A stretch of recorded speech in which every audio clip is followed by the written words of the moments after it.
So yeah, like so you ask like if there's God, like who made that God, right? Who made that creator? In other words, I'm applying Occam's razor. Okay. So how to explain that is one way is like, for example, if I asked you, for example, just to give an example, if I ask you or help to lift this table, and you will tell me that okay, I will help you, but only if I get another person to help it as well. And then that other person will also say the same thing. I will help you, but only if I get another person. Do you think this table will ever be lifted? No, right? You've got an infinite regress there. Yes. No, Okay. it won't. So the same thing with the creator. If you ask like, oh, but who created that creator? And who created that creator? If there's like infinite line like that, then the universe would have never been created. But we have the universe here. We live in it. My position is not that there's an infinite regress there. Okay. I'm saying somehow it came about. Okay. I don't see any reason to attribute it to a single sentient object of any kind. Okay. In fact, it looks rather sloppy. Okay. Are you familiar with David Hume? David who? Hume, No. Scottish philosopher from the 18th century. He's a pretty good debater. Okay. He said if you want to argue from design, move to a different argument. Yeah. If you want to argue from design, the way things look, it would be more sensible to assume that the world was created by a juvenile god who hadn't quite mastered the craft. Or even then, like Or a senile. Like, even then, he would say like a god, right? Like even then, like this. Yeah, but there isn't even any reason to make that step. But when if you look make at, that, but I would disagree. Like say like all sloppy and that. But when you look at this universe, like let's start, for example, if you look at anything that a man has created, take this camera, for example, or like your phone or something. Maybe you have heard this example. Probably you seem like a really educated man. So like if you saw this phone somewhere in the desert, would you assume that it just came into existence through the natural processes? Like the sun was shining, the rain was like coming, and like wind was blowing, and this just the phone just formed because all the components, you can argue, can be found in the nature. Like the glass can be made out of sand, the metals can come from under the ground, and the oil, you can make plastic out of it. But still, we wouldn't logically believe that over millions and millions of years, this actual phone formed like that just by coincidence. So this being like still quite a complex device, I think you and me probably could not, build one, right? Right. Ourselves. So I couldn't even get to glass. Exactly. So even this coffee cup, right? Like, I mean, we could make it, but we still see like a design behind it, just like we see in the phone, that somebody had to make it, somebody had to design it. And now when you look at the universe, you also see certain laws and certain system. Like you see the gravity, for example. You see like the cycle of water.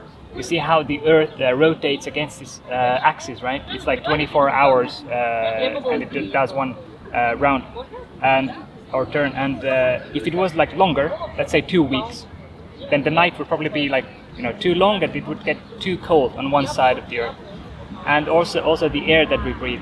We have CO2, oxygen, nitrogen, some other gases, and all of that, like all the parameters, it's set for the human life to be possible here, and the universe itself as well.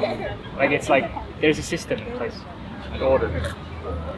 Would you not agree with that? There is an order we can impose intellectually on it.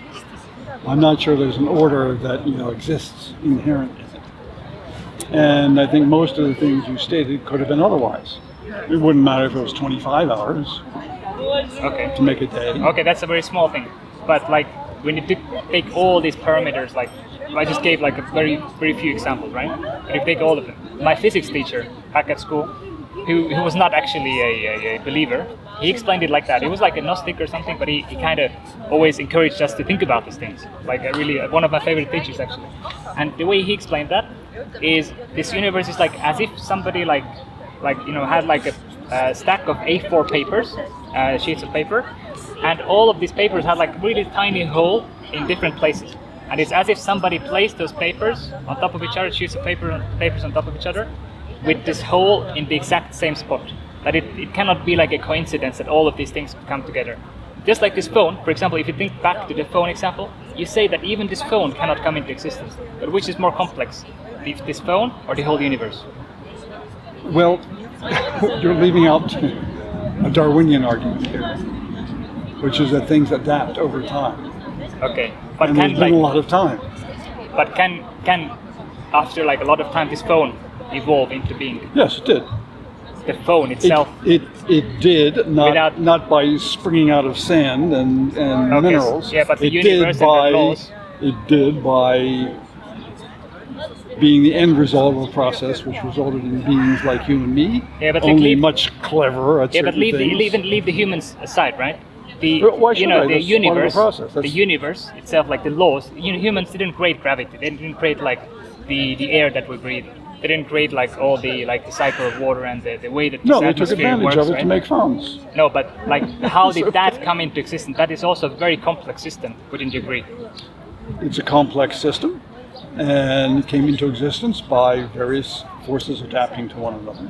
So which is more complex, the atmosphere, like the oxygen we breathe, the gravity, all of these laws? Is that more complex, or is this phone in my pocket more complex? What do you think?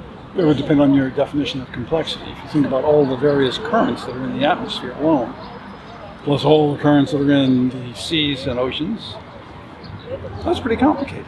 Okay, but yet I'm still, not- you say that this universe still, despite this complexity, like this complex nature, you still say that this was like a process of like some random events. Yet with the phone, you're quite sure that I never said that. I think he said that the order is induced by us, our understanding. We induce it onto the universe, and we call it order, right? Right. okay. I think there's another argument which I personally like more, which is the beginning of the universe. So, what do you believe currently? How did universe came into existence? Like, was it there for forever, or did it came into existence? Was there some point in time, like when like at the very beginning, like when everything came into being, or was it there? Okay, well, this is stressing the orders that we try to put on things. This is getting out of bounds for those terms. Like, oops, Oh, someone better should have made that cup. yeah, exactly. Not a good designer. Anyway, you're saying. The idea I'm trying to get across is, what was it? I'm old, I forget. That You're saying you're stressing that. yeah, the idea that time has a beginning is already sort of a paradox, if not a contradiction. So it's probably not a sensible piece of language even to say what was the beginning of time. That's like saying, where's the start of length? Yeah, it makes sense. But if we define time as a sequence of events, basically, so imagine if everything froze currently, like nothing happens, no reactions, nothing, like movement stopped. Can we say that the time stopped as well? Like if we define time as action. Same thing. It's rather like whether there is ether, that is an absolute coordinate set in space, which now hardly anyone believes, but they used to believe it very strongly. No, I'm not sure the answer to that question. Time doesn't seem to me to be absolute, but it also doesn't seem to me to be nothing. It's asking questions about whether it's identical with sequences of action, such that those sequences stop, there's no more time. I don't know. It's rather like saying our numbers will. Okay, so There are plenty of pairs, but is there something additional which is a number two? Now we're working with Plato and Aristotle. So imagine in current situation, if we like went back, I don't know, let's not call it time, like just reverse everything, like whatever's happening. Let's go back to the original spot, because that's how scientists came up with the Big Bang Theory. They said that the universe is expanding, everything is moving away from each other. If we reverse it, then basically everything should go and basically collect at at singularity, right? At one single point, right? That's the idea. Yeah. It's a popular idea. I'm not sure I go along with that either. So what do you go along if with? it happens, I think it's more like, again, we're stressing the language here, eternal. That is, it was always there. Maybe it's punctuated by compression and expansion. But I don't think I know anything about what started it. If something did start it, I have no idea what its nature is. That's Certainly doesn't resemble any account of God I've ever heard. No, I'm not saying. I haven't said God and in like my No, I know you have. conversation yet. But so what I'm trying to say is like scientists currently believe that this is how it happened, right? There was like in the very beginning, I think there was a singularity, but they don't know anything before the singularity. Let's accept that the universe is finite. What follows from that? Okay, cool. What follows from that is it. So basically, it's finite. It wasn't there for eternity. Then that means it started to exist at some point, right?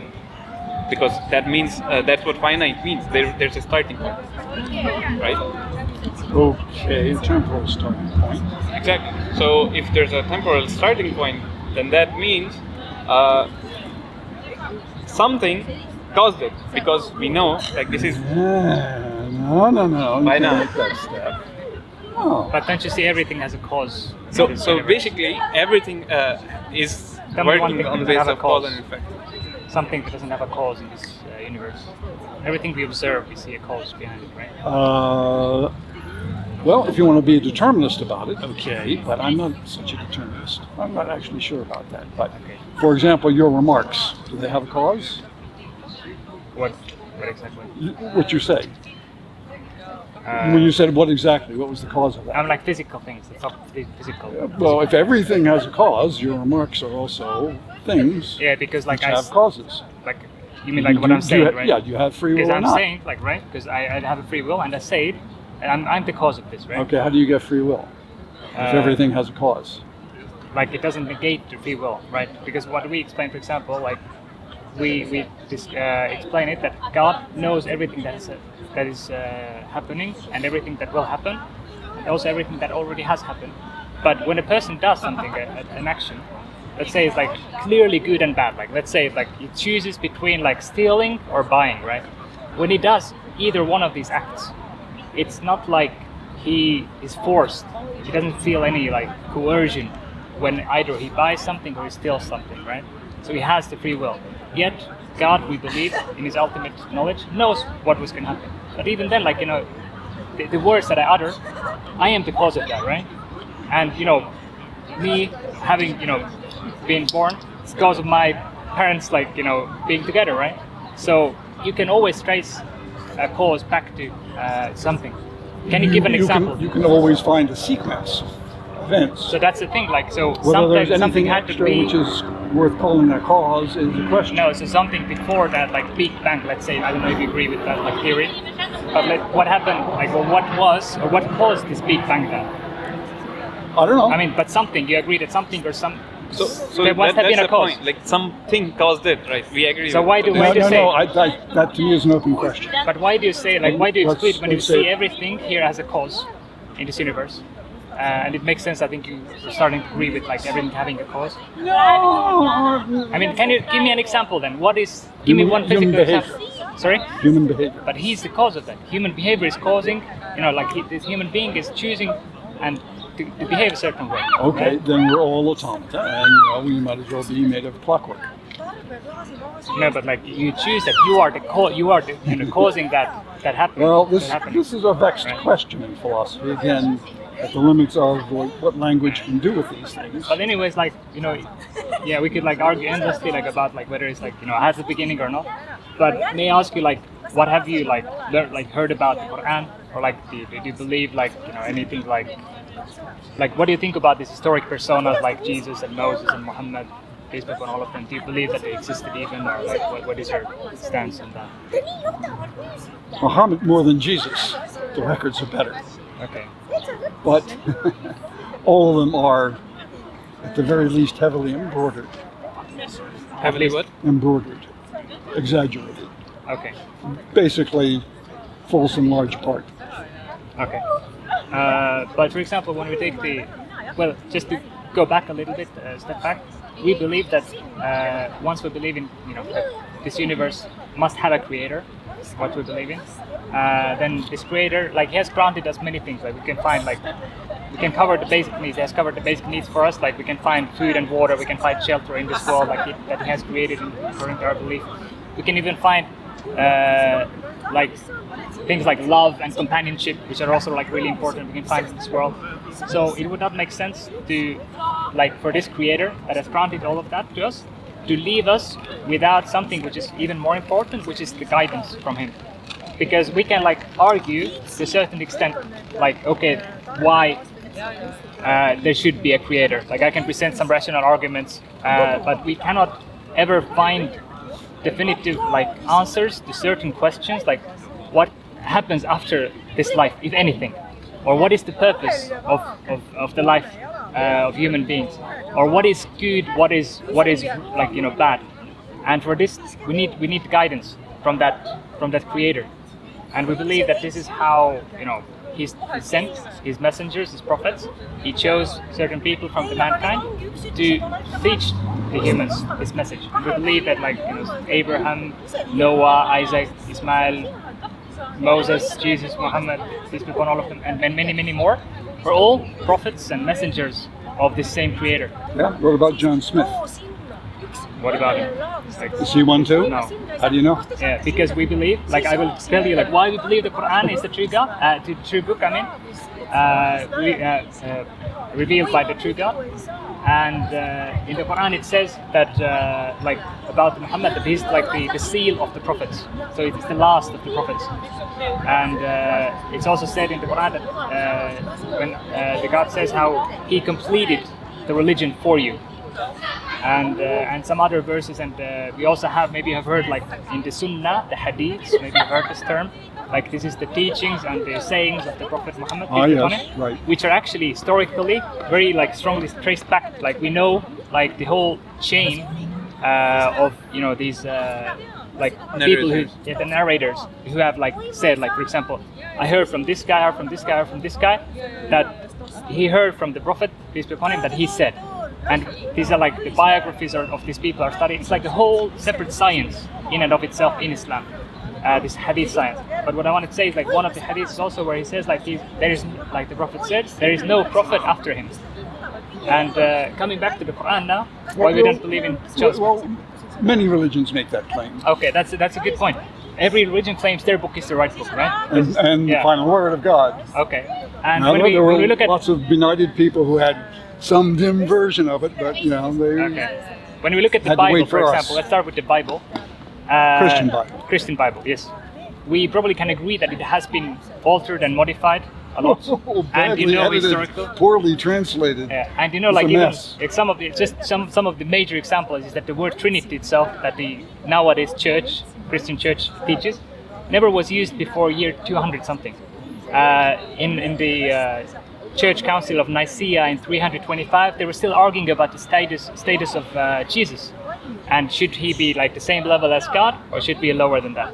And the emperor of the current time, Constantinus I, he pushed through his understanding, and even though there were some Christian priests who argued against it, that, you know, Jesus is not as God, but this is you know, unfortunately what nowadays Christianity teaches, that Jesus is basically like God, part of God. And the canonized version of the Bible, the first one was only established somewhere like in the 5th century, 500 years. Just to emphasize. I mean, I know you agree with me about this stuff, but just to emphasize like how strongly we know that like Bible has been modified, and even it's not even preserved in the original language. Well, let's come to the Quran and how it was preserved. And there's a claim in the Quran itself, chapter 15, verse 9, how God says that He is the one who sent down this book, revealed this book, and He is the one who is the protector, the preserver of this book. So this is a very bold claim, right? Sure. And when we look at this, how Quran was first written down, it was already written down during the time of the Prophet Muhammad, peace be upon him, who preached his message between the years 610 to 632. And it was written down whatever was available at the time. Some palm leaves, some I think the hip bones of the camels, some like stones, whatever was available at the time. So people, his companions, were writing it down because he himself was illiterate, could not read and write. So they were writing it down, and the same year, 632, when the Prophet Muhammad died, the first caliph, first Islamic ruler after him, he ordered all these writings to be gathered into one book. Same year, 632. So it was gathered from these pieces of writings as well as the what people had memorized from the Quran. It was gathered into one book. So we have from that year that one Quran. And nowadays we use this radiocarbon method to date certain things back into certain time frames, roughly, to understand which time they were from. And there's like dozens of the manuscripts dating back to the second half of the 7th century. And there's a really interesting one. You can also look it up if you're interested. If you write into Google, it will come up early Quranic manuscripts. And there's in 2015, the Birmingham University historians, they discovered a manuscript which they dated back to the time period of 610 to 642, which is pretty much exactly the same time when the message was being preached. So we have this to support the claim, because when you look at that manuscript now, and you go to any mosque in the whole world, you pick up the Arabic Quran, you'll find it's the same text, it's the same Quran. And this is I agree. I think I do. About the preservation, but I encourage you to look this up, just to not rely on my claims, right? Look it up. Of course, I rely on your claims. Yeah. Also, there was this very strong oral tradition in those Arabs. So basically, they did not read write much. Like very few people knew how to write. Most of them, they actually memorized things. So Quran was actually also memorized right away. Like as it was revealed over 23 years. Many people memorized it cover to cover, and even today, you would know in Muslim world, there are millions who actually have memorized Quran word by word, letter by letter. They if you try to recite in front of them, and they will find out mistakes in your recitation. So there's that strong tradition as well. Yeah. And so there's one is writing form, written form, and the other is the memorization. Because if all of the written copies were to disappear, let's say all the religious books, then the Muslims can, in a couple of days probably, recreate that same Quran, letter to letter, quite easily. As you said, there's millions of people have memorized it, and they have gone over it. It's a blockchain. Exactly. It validates the previous. Also, there's this concept of this narration checking, or basically, what do you call it? Ijaza? Ijaza, yeah, because it's not just, let's say okay, I want to memorize the Quran, I memorize it, and now I can present myself as what we call in Arabic half-it, I'm a proper person who has memorized it. But there's a very strong tradition. You study with your teacher, and the teacher listens to you over and over again, make sure your memorization is actually good, and you can actually get this what you call ijaza. It's kind of a proof that dates you, you can trace it back that your teacher memorized from his teacher, and so on until it reaches to the companion of the Prophet, who heard it directly from the Prophet Muhammad, peace be upon him. So this is also very strong tradition. Anyways, let's say the Quran then it seems to be, it's quite well preserved, right? It's probably better than Christian Bible. Okay, that's something that, we can work on, when we agree on probably better, we can still believe that this is the original message. But it leaves out many things. It leaves out certain trivial things like the Old Testament, which I assume is at least validated by the Quran, part of it, but validated. Yeah. Virgin birth? No. The Hebrew word, as I've come to believe, was for any woman of childbearing age. Someone who was capable of bearing a child and old enough to be pregnant. Okay. Could even be a married person. And when it was translated into Latin, it was a much more sensational story if you took the version that said virgin. Okay. Never had any voice. But when we see in the, again, when we believe that it's this one creator who created the universe, and we believe that for a creator to create something, it doesn't require anything, it just says be and it is. That's also how the Quran describes it. So a virgin birth, to have a child like that, without a father, it's small nothing. trick. It's small for God. It's a small thing for God, especially compared to creating the whole universe, right? Or creating the everything I around object it. to all that. Yeah. The other thing you're leaving out is context. You want to put the Quran in the context of God. God sort of made this thing more or less directly. But even though it traces back to contemporaries, there's quite a few steps there. What do you mean It's like contemporaries? contemporaries of Muhammad. Okay.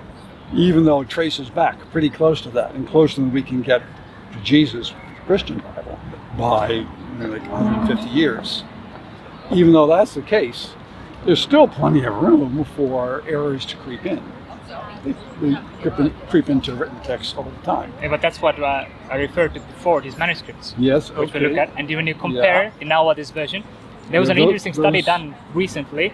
I think the European Council of Research paid one researcher, I think about like 2 million euros to study the Quran like really in depth and like to, you know, put it in the scientific context and like Sure, I think it's right. Oh, and thank you. and like he actually like found that like, okay, like this is pretty much true what the Muslims say about like the Quran being preserved from the beginning, and like first like gathered in 632 and then later on like the canonized version by the other this third caliph. Okay, I'm building now. Yeah. My most crushing argument is Okay. it's a sales piece. In what way? This is a What? text. This is a text which wasn't created by people who were just contemplating God. Okay. They were fighting for their lives, and they were competing with other religions, Okay. pagan religions, So- which would have been happy to extinguish them. Okay. So let's And they take- wanted as much support as they could get. So So they wanted the best story they could possibly Okay. tell. So take the life of the Prophet Muhammad and peace be upon him. If somebody claims to have a message from God, there's usually like three options. Like I don't think there's any more. Either he's like a liar, makes this whole thing up. Either he's like mentally unstable, a crazy person, right? Illusion. Or like he's speaking the truth. And when you look at the Prophet Muhammad's life, especially the early days in Mecca, and he's also like, you know, historic, like how the Muslims were persecuted. As you mentioned, like pagan religion was actually like predominant in Mecca, and Muslims were even tortured physically. They were boycotted in the marketplace at some point. So the life was very difficult for Muslims. And at some point, when you know the message was like, you know, starting to spread, and the local leaders didn't like it. They wanted to keep their like this was basically it was economic thing, because the pagans would come to do their rituals, their pilgrimage in the same place in the middle of Mecca. So they were afraid that like this would affect their trade, etc.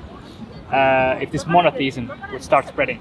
So they made a deal, tried to make a deal with Prophet Muhammad peace be upon him. They offered like, you know, whatever he wants, like, you know, if you want women, we will let you marry like the best women. If you want like a money, you know, we'll give you wealth. If you want to like, you know, power, we will share power with you. Just to stop spreading this message. But he rejected that because it was not up to him to like, you know, get some benefit out of this. They So also when a person offered him that one day you can worship our gods and one day we will worship your God. Like they even Oh, went no. to that accent as well. so when somebody That's very fair for a polytheist. No problem. I think monotheism was a big mistake, by the way. So when they, you know, when a person lies, usually tries to get something out of it, and he was not, the Prophet Muhammad, peace be upon him, he was not really getting out of it. You know, it was like he was sticking to his, you know, monotheism and his truth. Like he was like struggling a lot. When you look at later life, yes, like things got better, but this like 13-year period, the most time of his message actually was spent in Mecca, where things were quite tough for Muslims. And another, you know, argument like, okay, like, you know, maybe he was crazy. Just to mention more even about like the whether he was a liar. Even before Islam came down as a revelation, he was known within his society by non-Muslims, by the pagans, by two nicknames, As-Sadiq and Al-Amin, which mean the honest and trustworthy. So people would actually leave their belongings. Why do you laugh about it? Because they were actually leaving their belongings at his place. Well, because that's what you would say about your prophet. No, If but you they were needed a saying prophet. it even before that. They were non-Muslims. Quite possibly, he was a very honorable man. Okay. So I don't dispute. I have no All right. reason So to doubt it. why would it make sense? Like if he was even not lying about like in the smallest things, he was not stealing, etc. Why would it make sense that he was starting to start lying about something as big as God, and like even like, you know, not making any benefit out of it? Even like his life got more difficult. He was honored, yes, but after Islam, this honor like within this pagan community kind of went away. Well, it's like asking why there's ever a rebel, That is who. a political rebel. Why Okay. ever? Political rebels actually want power, right? But he was offered power like that right away. They said Well, that we will make you our rejected leader. He wanted bigger power, I would say, and power of a different kind. But he still rejected his offers. He could have like at least taken money, right, or something, and like He used could it have, but to, he was you know, more push his- interested in political power. But like he and in couldn't. controlling people's thoughts. But how does it make sense? Yeah, then? I'm not sure of this. I'm just saying that's Yeah, but certainly like, a logical possibility. Yeah. But why? Like one thing, just like to throw in here also, like is maybe like to try to like approach this thing with from at least from a neutral perspective, right? Because like I feel like there's like okay, like trying to prove it wrong, but what is this based on? No, Like, I'm not trying to prove right. it wrong. I'm or like why is it so difficult to believe that maybe there really was this man who saying was preaching this well, message? at the most general level, I'm saying standard religions suffer from a lack of imagination. There are more possibilities than they take into their account. Okay. But Like not needing a creator. Like you can have a virtuous man who says impressive things and yet they're false. Yeah. But then also, how would And you? that he's motivated maybe by something other than pure truth. But how would you explain also that like there was so many messengers throughout the time who were historic characters, and they were like preaching their message in very different times in very different areas, and their message was basically always the same: to worship one God, one Creator, and not to like worship anything but that one Creator. Well, like all these how do messages you are one of explain these. the spread of any human ideology? How do you explain the spread of racism, let's say? Yeah, but was it like okay, like every different times in history, like in different areas, like it was spreading like that? Well, yes, there racism against dark-skinned Yeah, but people. like in Islam, for example, in year like 610, like after that, when the message came, racism was wiped away. There's a concrete like hadith also saying, which teaches us that there is no difference between a black man and a white man and an Arab and there's no difference.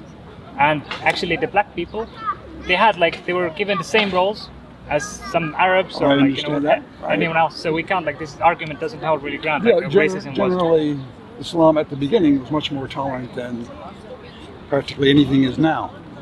Yeah, but this is also like depends on Islam what you see became as. intolerant too. This is what is like how we define tolerant and what is again it goes back to what is like right and what is wrong. We need to know what is right and what is wrong. We cannot decide it on our own.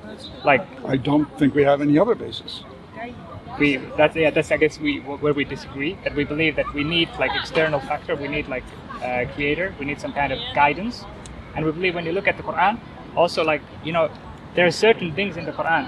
When we talk about, for example, this Big Bang theory, right? We talk about scientific things. We don't believe that Quran is a book of science, but it's a book of science. There are certain things in there which kind of make you ponder how 1,400 years ago, an illiterate man in the desert, could come up with certain things like how it says in the Quran that the heavens and the earth were one single entity, and then God separated them, right? Or how God talks about the creation of the heavens and how He is the expander of it, and just like nowadays science claims that like the galaxy is moving away from each other, so the universe is in constant expansion. So certain things like that, if it was just one thing or two things, okay, maybe it was random, right? But if there was several of these things, and when you take the life of the prophet, you add to that, then a reasonable person at least would consider the possibility that maybe it's true, maybe it is really a message from the Creator, because from what I understand, Because that presupposes a creator, which I already doubt. no, but this is like you doubt that. But I'm not looking for messages from ghosts. But you say like either. there's other alternatives, right? There's other ways to explain it, but you are so sure to reject this one, this version, this possibility, this option, right? Also, so what some future predictions, what I like suggest for you- example, this prediction that these barefooted Arabs, they will be competing each other in building taller buildings near the end of time. So, for example, currently you see where are the tallest buildings in the world? there's one Dubai, I think. In Arab world, basically. Dubai, and they're building the next biggest building tallest building in Jeddah, I believe, the Kingdom Tower. Yeah, Okay, but well, I mean, this can be. So imagine like people might say, oh, these guys are Muslims. They believe in the scripture, so they're trying to make it prove it true, right? By building these structures. But how would they get money to do it? They only got it once they discovered oil back in the 60s. But this text, these hadiths from the Sunnah, they trace back to almost the same time, like at the same time as the Prophet himself lived. Yeah. Peace be upon him. So we have these sayings of different prophecies or predictions about the future, and you have the Quran, you have these verses which deal with the science, also talking about how the mountains have been placed as pegs in the earth, and nowadays geology also sees like how this mountains have sort of like roots, and they are one of the roles. Also, the Quran mentions is like to just kind of act like a stabilizer, like to keep the earth from shaking, and it's one of the roles. And you have all of these things, and you still say like, no, it's impossible, right? So it's at least that I encourage you to have this open mind. At least you can have like 100 other options, but at least leave this also as an option that maybe this is true, right? And one thing also that I say to people here is that what if imagine for a second, what if Muslims are right? What if this is the really book from the Creator, and this is like how He wants us to live this life as humans? Then we Muslims, we are not risking with anything, even if there is nothing after this life, for the sake of an argument, Pascal's wager. It doesn't work. Yeah. I'll tell you why it doesn't work. It assumes you know God's will and preferences. I personally think I'm taking no risk at all, or at least I can't evaluate the risk, because maybe God likes a plucky atheist more than somebody who just worships Him because he heard somebody else said to worship Him. Yeah, but when all the texts, from all the prophets I think I'll be said to saved worship possibly that one. before you. I might be first in line. Yeah, but there's no basis on that, right? There's but no we have, basis all in the books. other except Yeah, but we have No, all I these just indubitable told you texts. a bunch of scientific facts which are actually proven true very very recently. So No, how? this- that they had scientific insights doesn't mean that he had insights beyond that. So No, at but how that could time have he people had? thought that How could Earth have he is- had these insights then? If you agree that How did scientific Darwin insights? have insights? How does anybody have insights before the time? How did Mendeleev figure out the periodic table so well and predict all of subsequent nuclear configurations? But all of this happened We're when talking about 1,400 years ago in the Like, desert. in the by desert, literally, like, literally oh, How birds. did Mendeleev do it? He did it. Was he no, living in the desert, or was he living in quite he modern was- times? he was living in He was proper- living in Yeah. modern times, I mean, that's the what I'm saying. 19th century. That's what I'm saying. So it was still a big leap. I have a lot of respect for Mendeleev. What Okay, about future I'm about predictions? argued out, Okay. and it's unfair. But just like because just there's two let of me you. okay. But there are a makes couple things I want to sense. add. Yeah, just let me just finish it like last one. Just Okay. let it think about it. Let it sink in. What if there is something, right? What if this is true? That we are not actually risking with anything. We are not, as Muslims, forbidden to live this worldly life in a good way as well, right? We can have material things, etc. In fact, there is no life of monastery in Islam. It's forbidden actually to become like monks and nuns and to lead the society and only to worship God. It's forbidden. You have to have a balanced approach.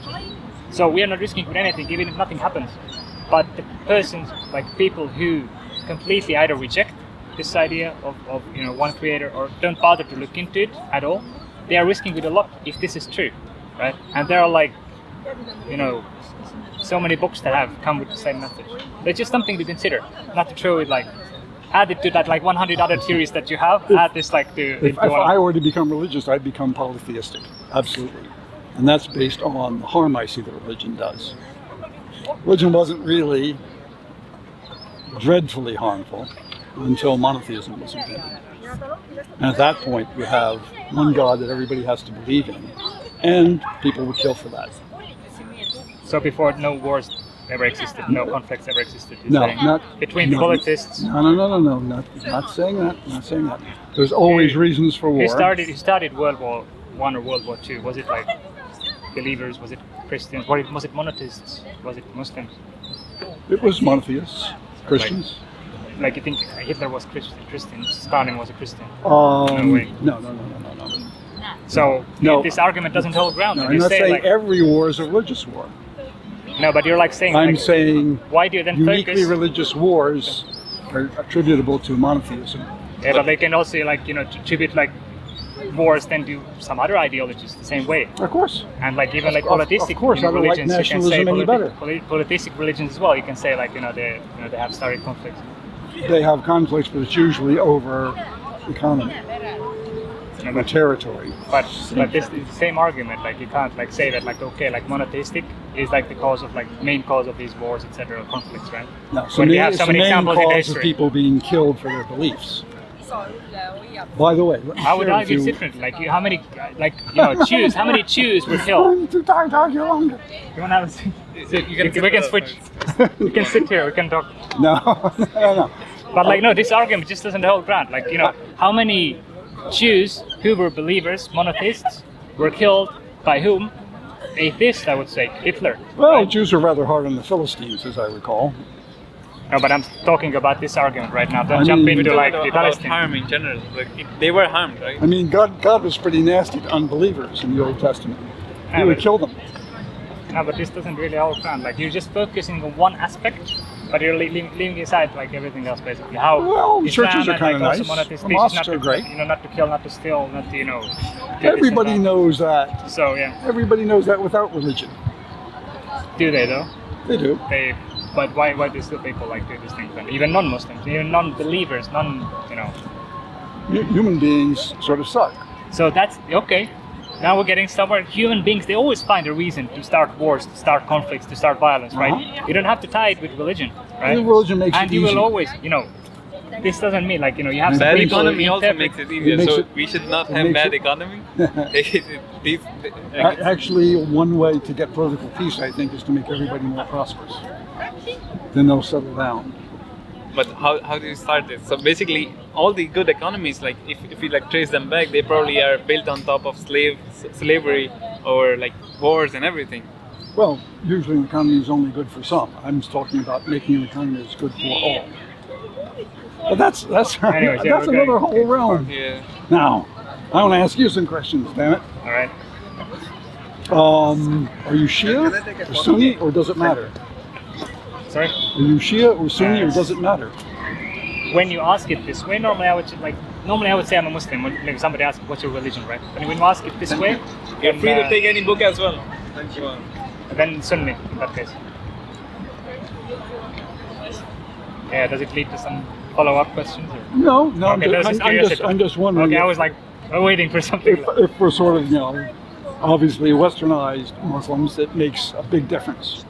Okay, So that's the end. How long have we been talking? What's it say? Let's see. We have 50 minutes. Wow. Just probably about an hour. Uh, Okay. Did you get much action here? Some evenings, sometimes it's more quiet. But even if I have like a couple of conversations, like and some people walk by, they grab something, like we're fine with that. You get any other atheists? Sometimes, but not maybe so strongly, like based like in their like belief atheism, like Yeah, resilient atheists. yeah, resilient. Yeah. Because most people in Estonia, like you probably have heard, like they say like Estonia is the most like either atheistic country or the most non-religious country. So the most atheistic, this is not really correct, because most people, when you really like dig in, they believe in something, or at least they're agnostic. Yeah. So what is correct to say is like it's maybe yes one of the most non-religious countries, but still people, like even if they don't believe in some kind of religion or God, many of them they believe like some kind of crystals that help them, some kind of rock stone, whatever. They read the horoscopes like religiously, I would say. Even some of them, they follow their like the daily horoscopes and stuff. So yeah, like people still do believe in something. Yeah, sometimes you get some people also who are quite strong atheists, but not so often. Okay. Well, it's been fun. It's been fun. Do you want to grab this one book I would recommend to you? No, I'm not going to read it. It's a waste on me. You can read into like some of the things that I gave some examples. Like it's scientific. You seem like you're into science. No, actually, I was trained in philosophy. Okay. It shows. Alright. Up to you. Or have you read the Quran? No. Do you wanna? No. You sure? Yeah, sure. What do you have to lose? You have a lot to win. Time, and I'm old. There's not That's so much even left. more like you have to be sure what what's waiting for you, right? Yeah. You have to be sure you're going to a good place. Okay, guys. It's All been right. fun. Take care, man. All right. Thank you.